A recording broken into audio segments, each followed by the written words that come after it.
everyone.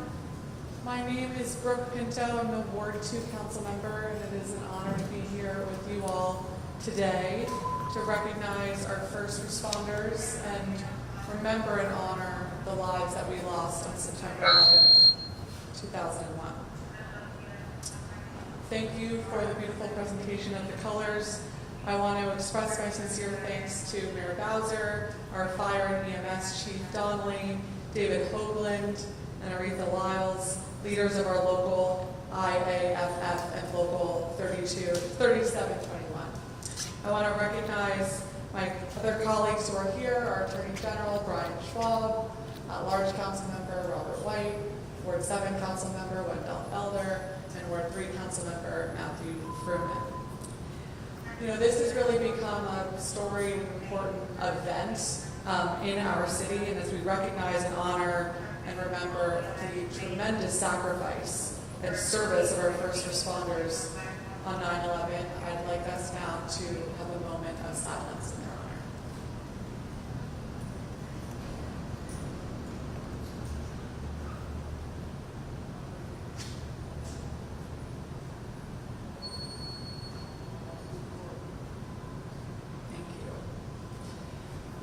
Today marks 24 years since 9/11.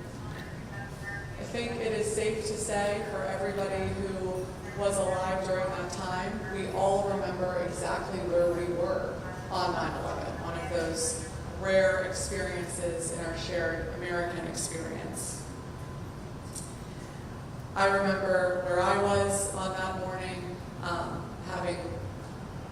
having lost several people that I know, and it continues to be a reminder not only of the sacrifices that our fellow neighbors and first responders made, but of the sacrifice our first responders in our city make every single day, running towards danger to protect all of us.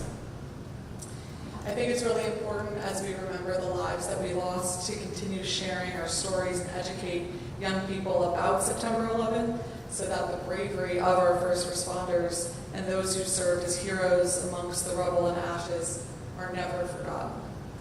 Today we come together to acknowledge the courage and bravery of our first responders, all those who are here with us and those we tragically lost, who gave selflessly during one of our nation's greatest moments of need. We're grateful each and every day for all of your remarkable service to the District of Columbia and to our country and as protectors of our nation's capital. We will always honor your sacrifice and the memory of your courage 24 years ago and that you exhibit every single day. Thank you. At this time, I'm pleased to welcome Mayor Muriel Bowser, and then we will hear from our other colleagues. Thank you, Mayor.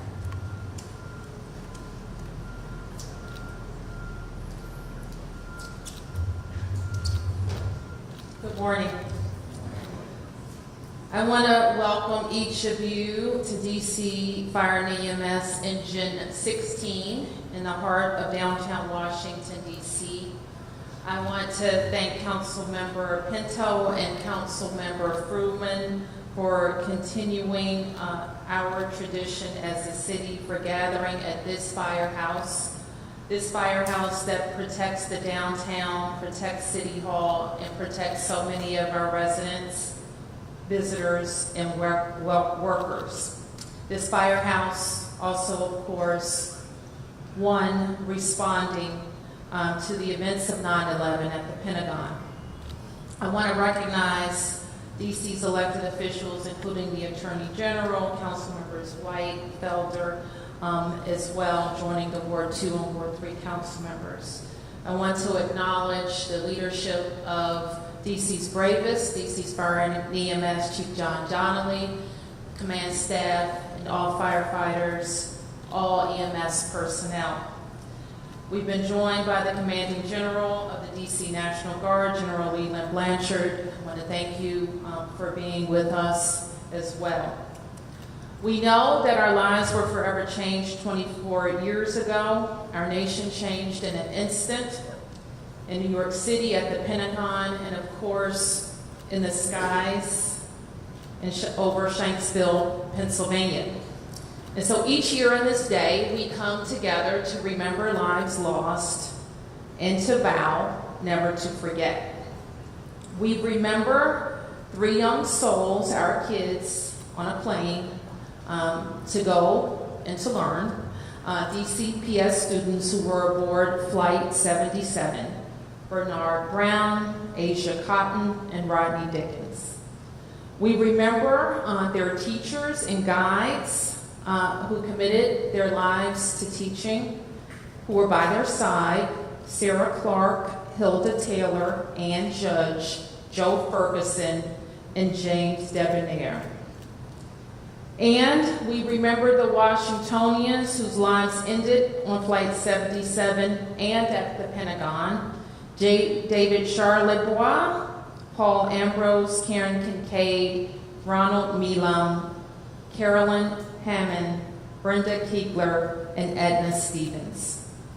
In solemn reflection and remembrance, we pray for the nearly 3,000 lives lost on that day and the lives that have been lost since. And of course, we remember the courage of our first responders in the midst of chaos. The DC Air National Guard, who scrambled to protect our skies, DC Fire and EMS members, MPD officers who rushed to the Pentagon, and the dispatchers who took calls that day at the Office of Unified Communications. And we also remember the sense of safety that we lost. We know how our lives were changed forever, and we know all the work that we have done to harden and better prepare the nation's capital. And for that, we have our fire and EMS department to thank for their commitment to training, for their commitment to making sure that our men and women have all the equipment that they need. And we have our lawmakers and policymakers to thank to make sure that we have laws in place that protect our firefighters who are running into danger. We thank you for your bravery on September 11th, but we know that you're called on each and every day in Washington, D.C., when our residents may be experiencing their worst day. They have a medical emergency. Someone had a heart attack. Someone's baby's in trouble. Somebody's house may have burned to the ground. And you run to that danger, and you help people every day. So hopefully none of us ever have to have that experience. But I've had the experience of walking out my house and hearing fire trucks racing to a house, my parents' house, that they were in.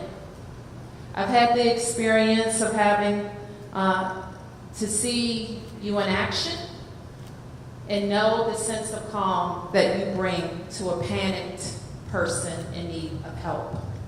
So on this day, we remember the worst of days for our nation, but we also think of your everyday bravery and thank you for your service. Chief Donnelly, I'd like to present to you, on behalf of all of us, a proclamation on this September 11th, recognizing it as a day of remembrance in Washington, D.C.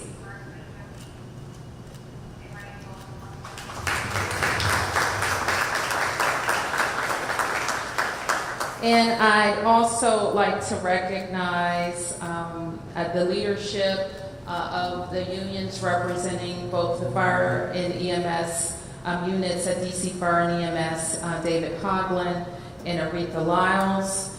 And welcome to the podium the Attorney General for the District of Columbia, Brian Schwab, to be followed by the council members present. Attorney General.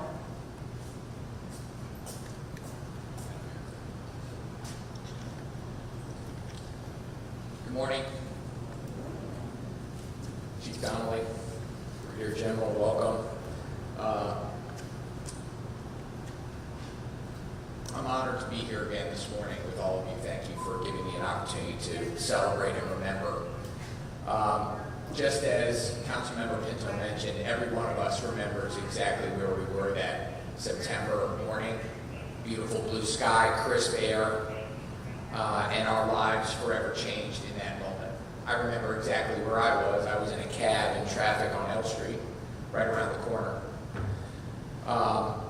The horrific acts of terrorism that occurred that day demand that we remember and that we take a pause, that we make time and space to remember the horror that occurred that morning and the nearly 3,000 innocent people who lost their lives, victims who were taken out of their routine and their lives in an instant. It requires us to think about their families, the children that have grown up without mothers and fathers, the lives of their families forever disrupted. It requires us to remember the incredible talent and dreams that were snuffed out that morning. Their dreams and plans senselessly taken away, and we honor them by stopping to remember, to not let their memories be gone, and may their memories be a blessing for all of us. 9/11 is also a day that we remember and honor the brave men and women who answered the call, some of whom are in the room today still. In the aftermath of the attacks, our first responders, fire, EMS, police, our National Guard ran toward danger to serve and protect, to answer the call. Many put themselves in harm's way that morning. We need to remember the sacrifices they made that morning, and in fact, that they continue to make every day to keep us safe. It takes a special person to be a first responder. It's not a job that just anybody can do. And so on behalf of the Office of Attorney General, on behalf of all district residents, I want to thank you, all of you, for the work you do every day to make our city a better and safer place. This year in particular, we should pause to remember, to honor, and perhaps reflect on the fact that our country showed incredible unity, resilience, and fortitude following that morning. There was a sense of togetherness, a sense of unity and common purpose that we as Americans all felt. Today, we can and should recommit ourselves to that sense that we were not always such a divided country, that we need not be such a divided country, that we don't need a tragedy to bring us together as Americans. So we can recommit ourselves today to finding common purpose, shared values, and mutual respect. I thank all of you for your service then and now. Thank you very much.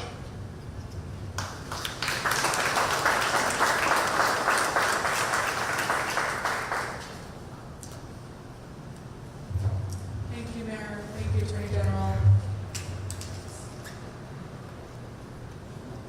At this time, I'd like to ask all of my council member colleagues to join me.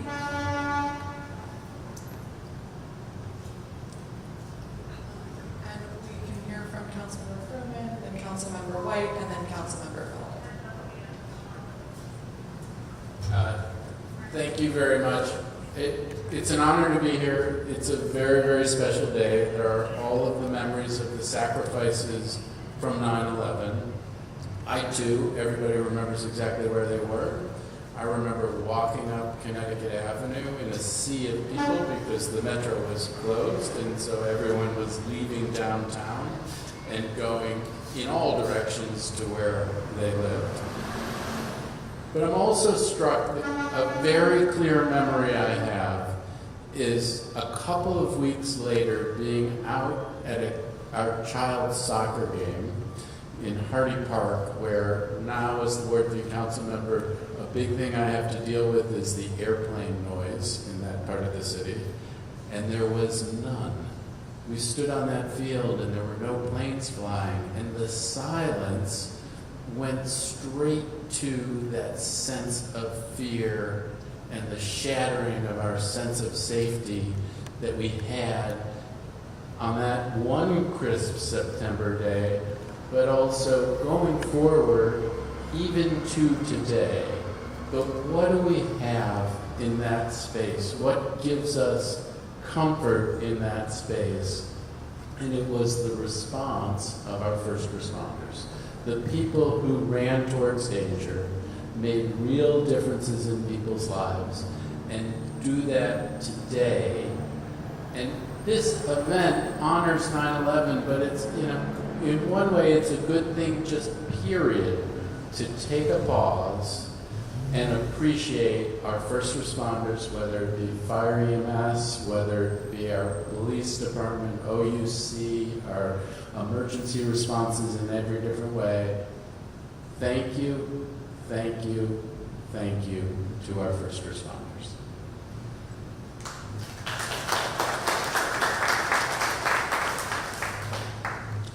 Good morning. I'm at-large Councilmember Robert White. Like all others here who are old enough, I remember where I was on the morning of 9/11. I was in college getting ready for classes, watching our local news, and seeing the smoke billowing from the first tower as I watched live a plane hit another tower and more chaos from there. It's moments like these that often define who we are. September 11th is certainly chief among those for many of us. 24 years ago, terror tried to break our spirit and our nation. But what the world witnessed in New York, in Virginia, in Pennsylvania, and here in Washington, D.C., was that our first responders have always stood unshaken, ready, and willing to give everything for others. And behind them, very far behind them, many Americans coming together in a time of great pain, saying that this country is more important, at least in a moment, than anything that may divide us. So as we reflect upon 9/11, we have to think about the sacrifice of those who lost their lives, but also the spirit of those who came together. Right now, we find ourselves in a time unlike any we had thought we would ever see, a time of deeper division than I've ever seen. But days like this, when we reflect on loss and pain, it calls us not just to sit in that loss and pain, but to reflect on what it will take for us to unify, to rise to the moment, to come together, to see beyond our differences. Today, we remember nearly 3,000 lives cut short. Mothers, fathers, sons, daughters, friends, and colleagues. We hold close the families that still carry an empty chair at the table and grief that time cannot erase. We honor the survivors and the responders, those who had both visible wounds and invisible. Their sacrifices did not end when the sirens faded that day. Here in D.C., our fire and EMS family carry this story. Some of you were at the Pentagon. All of you have kept watch over the city, steadying the frightened, bringing order to chaos, carrying our trust, and never putting it down. If remembrance means anything, it must be to live beyond this day. It means cherishing the memories of those we lost, supporting the families who carry their names, and standing with those who continue to serve with gratitude, with respect, and with the promise that their sacrifice will never be forgotten. So I say, as with my colleagues and the mayor, a huge thanks to those who were there, those who sacrificed, and a huge thanks to those who have signed up since, because they know that something may happen that may call them to duty the day that our nation's leaders and first responders were called on 9/11. And the fact that you would have signed up and continue to sign up for that sacrifice, that your family supports you in that sacrifice, I want you to know how grateful we are, and that we will not forget your sacrifice and service, and we certainly will not forget the service and sacrifice of those who we lost on September 11th. Thank you.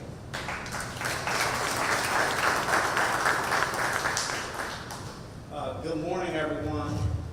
My name is Wendell Felder, and I'm the Ward 7 council member. I'm honored today to be here with each and every one of you to commemorate the lives that were lost on 9/11 and to honor our brave first responders from the DC Fire Department and EMS services. As I reflect on this day, I'm constantly reminded that healing is a journey. It takes spaces like this, where we all come, lean on one another, and join together in our hearts and minds. It takes community to look out for each other and look ahead for what comes next, especially in times like these. On this day, 24 years ago, an American airline flight took off from Dulles Airport and crashed into the Pentagon, claiming the lives of passengers and numerous Pentagon personnel. Those innocent people were our neighbors, friends, family members. We have not forgotten them, nor will we ever forget them. And although they're no longer presently with us, remembrance such as this keep their spirits alive. So on this beautiful day, we heal together, we and celebrate the men, women, and children whose lives were lost on 9/11, along with the strength, bravery, and selflessness of our first responders who continue to show up for our communities every day. And with that, God bless, and thank you all.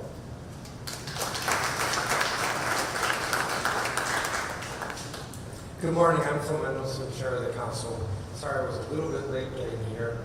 I hope that my remarks will be fairly brief, especially since there are a whole lot of other folks who have already spoken. I see the two chiefs here. Good morning, and the mayor, good morning, and my colleagues as well.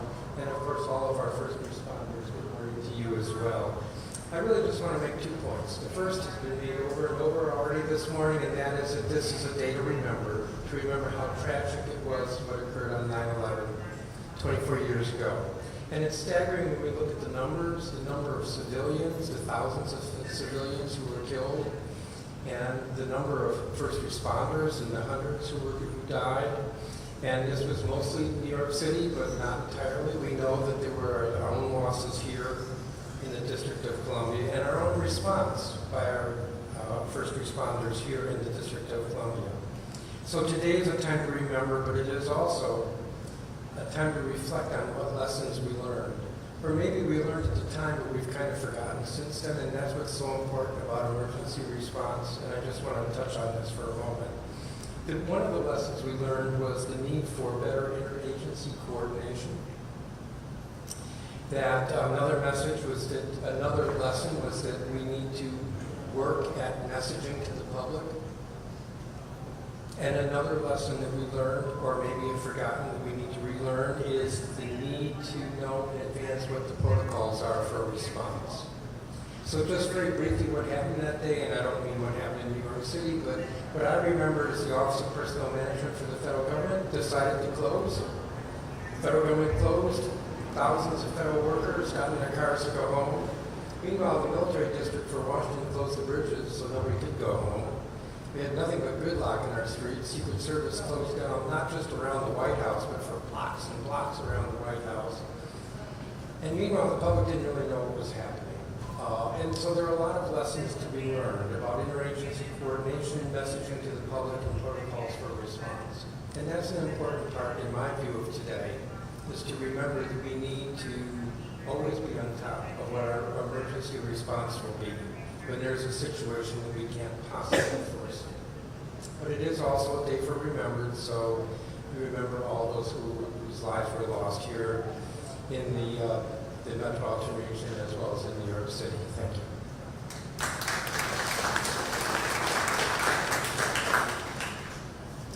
Thank you all.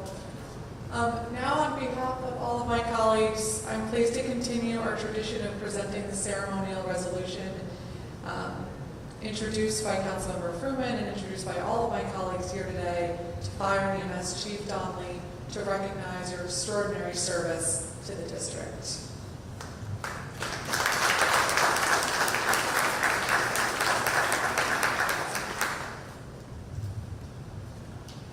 Thank you, council members. Thank you, Mayor. Today, okay. Good morning, everyone. I'm John Donnelly, Chief of DC Fire and EMS. Today marks 24 years since the tragic events of September 11th, 2001.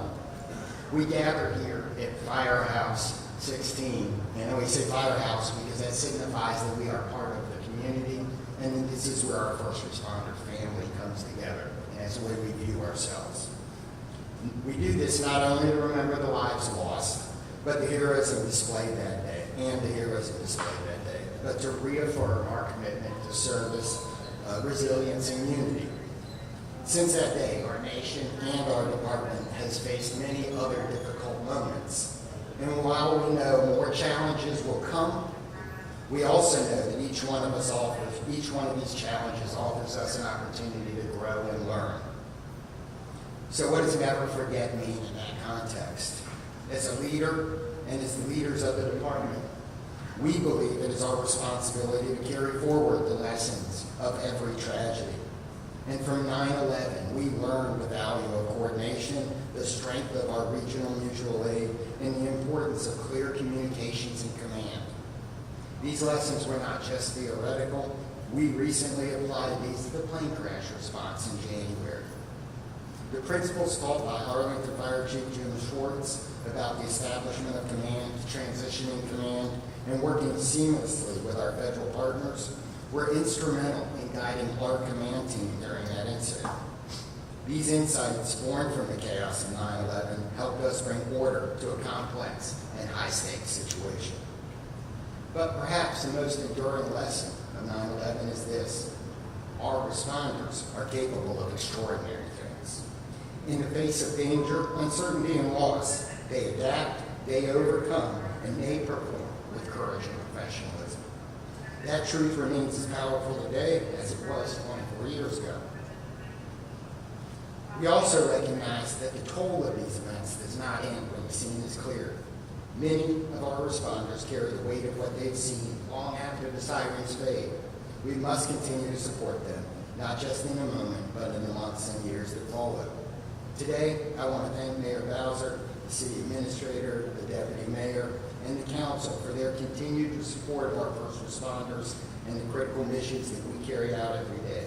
Your commitment assures that we are not only prepared to respond, but also that we have what we need to do when the work needs to be done. Let us honor the memory of those that were lost by continuing to serve with integrity, compassion, and unwavering resolve. Thank you.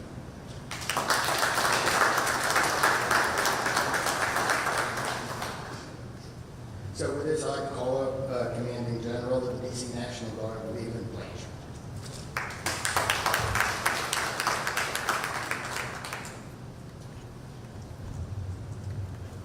All right.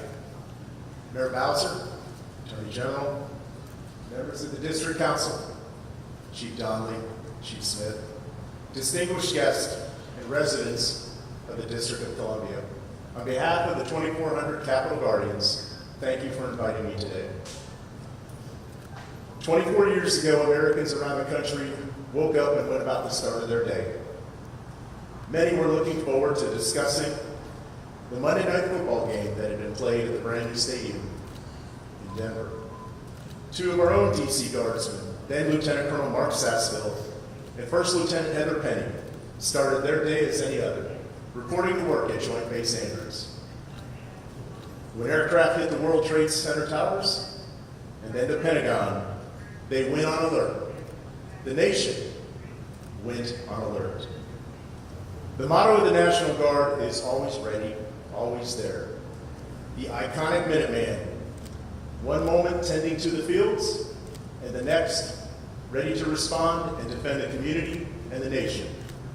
That day, the resolve, the dedication, and in fact, our ability to rise up and meet the high standards of always ready, always there, was put to the test.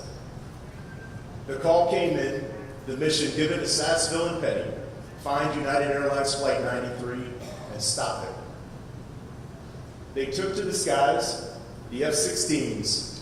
They were not armed, but they were ready in that moment to make whatever sacrifice needed to be made. It's hard to imagine leaving for work like any other day, not knowing if you might have the chance to say goodbye to loved ones. Yet, at that moment, when the call came, they stepped up and they made a decision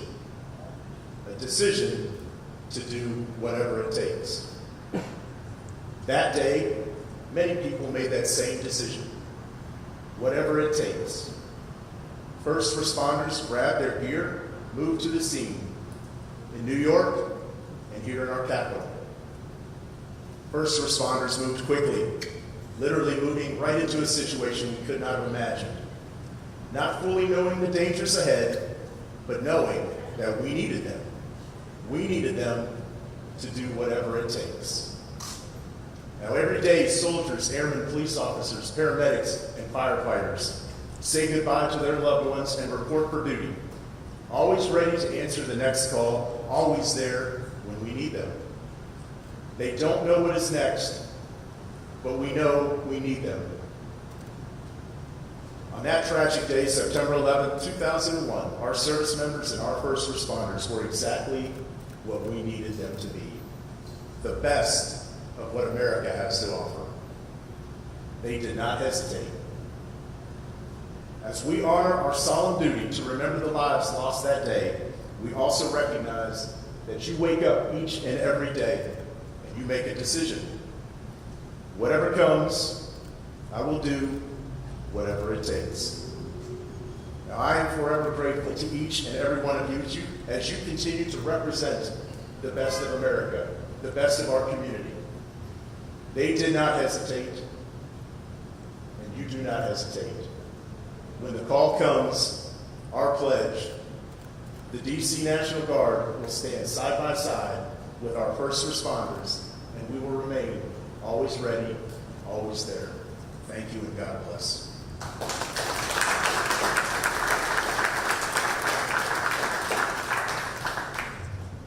Thank you very much.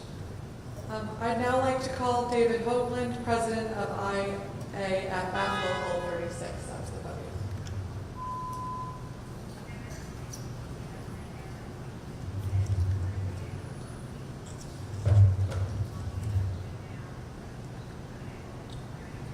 Thank you, Mayor Bowser, Chief Donnelly, Chairman Madison, Councilmember Freeman, Councilmember Pinto, Councilmember Felder, Councilmember White, Director McGaffin, Chief Smith, General, Deputy Mayor Pia, all of you who have come here to commemorate and remember this day with these DC firefighters who are standing behind me. It's an absolute honor to represent. 24 years ago, we witnessed a tragedy that forever changed our city and our nation. On that day, we made a solemn pledge we would never forget. And today, at this ceremony, we gather to honor that promise, not just in memory, but in action. We show that remembrance is not just a word, but a commitment. In the wake of 9/11, the outpouring of support for firefighters and police officers was overwhelming. It reminded us that even the quietest professionals, those who risk their lives every day without fanfare, deserve our deepest gratitude and unwavering support. But over time, I fear we've begun to lose sight of that urgency. Not out of malice, but through the weight of daily responsibilities and competing priorities. The commitment to public safety can begin to fade into the background. Disturbingly, data shows that younger generations are showing less interest in careers in public safety.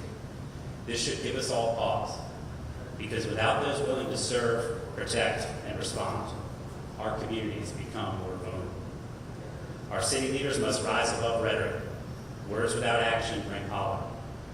It is through our actions that we reveal our true priorities, both as a government and as a community. We must keep public safety in the spotlight when we elevate these roles. We do more than honor those who serve. We inspire others to follow in their footsteps. We shape a culture that values service, sacrifice, and strength of character. We are a vibrant city with a bright future, but with growth comes responsibility.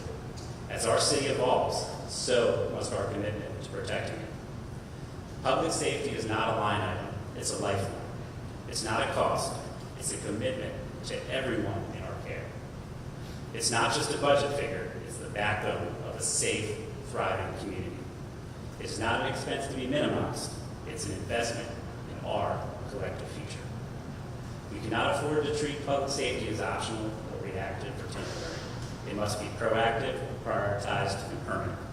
Because when disaster strikes, whether it's a moment like 9/11, where those brave men and women gave their lives, or the plane crash on the Potomac River earlier this year, or everyday emergencies that rarely make the headlines, it is our first responders who stand between chaos and calm, danger and safety, fear and hope.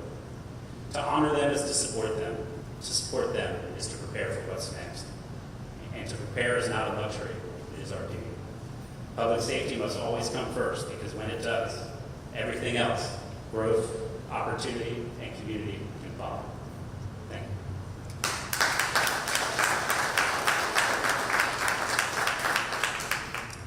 Thank you so much, President Hoagland, and thank you for all you do every day on behalf of our first responders and all of your partnership with the city. We appreciate it greatly.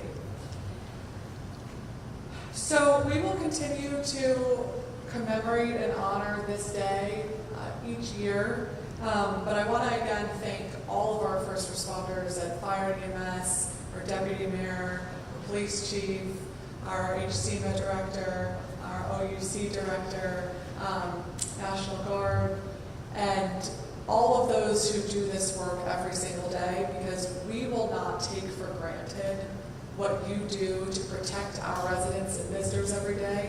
And on behalf of your city government, we will always have your back as well. So thank you for all you do.